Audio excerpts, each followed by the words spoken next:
Hey everybody, welcome to Perry TV. We're checking in with Ben Shapiro on with Patrick Bet-David. Tell me what you think. Let's listen in, see what's going on. The youth, the young, why are you an easy villain? I think that there is a tendency to, again, try to blame external actors for... Why is Ben Shapiro a villain? I don't know, maybe because certain channels make it look like he's a villain and make conspiracy theories up, because he ain't. He's been around for longer than any of them. He used to be quite beloved, actually, but anyway, smarter people than me have advice, so let's listen.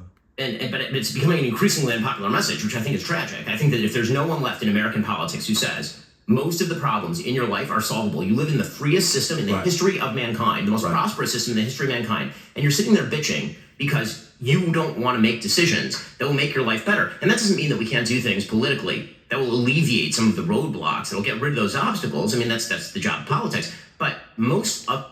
Obviously. 97% of them are going to... And by the way, this is for educational purposes. I'll give you like a villain moment, right? That sort of became a villain moment. So one of the things that I said, I was on, I think it was Konstantin Kissin's podcast, and we were talking about... They do a great job. Yeah, he's great. The trigonometry guys are really good. And we were talking about affordability in New York. And one of the things I said is, listen, there are things you could do to alleviate housing prices in New York, somewhat. Okay, New York is a limited piece of territory that is very, very highly built up. So you're not going to double the housing stock in New York. It's just not going to happen because there's not enough space. Yeah, I don't know. Stating the obvious, New York is awesome. You can get out, walk around, everything's at your fingertips, and you have to pay if you want that kind of thing. If you want to live in a capitalist country, that's how it is. Manhattan's been like that for a long time, since the Vanderbilts. That's right. If you're not succeeding in a particular situation, look for another situation in which you can succeed. This became uber viral because the idea was that I was telling people that they did not have a right to live where they grew up. And listen, you have a right to live where you grew up, but you don't have a right... Oh my goodness. No kidding. Why is Patrick Bet-David putting this on as a short? It's embarrassing. Sorry guys, I usually pick nicer stuff. And then this is where you see it telescoped into an issue. This is where I start to say, okay, because I'm wearing a yarmulke, there's something to, the targeting. They tried to telescope, believe it or not, that issue into Israel.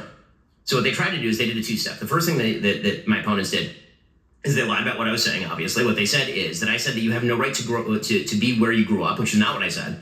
And then they said, but you have a right to be in Israel, right? You have a right of Israel to exist, but you don't have a right for America. What in the world are you talking about? Oh, that party's right. I mean, these conspiracy channels, they're nonsense. Maybe you should not live here. I mean, that is a real thing. And I know that we've now grown up in a society that says that you deserve to live where you grew up, but the reality is that the history of America is almost literally the opposite of that. The history of America is you go to a place where there is opportunity.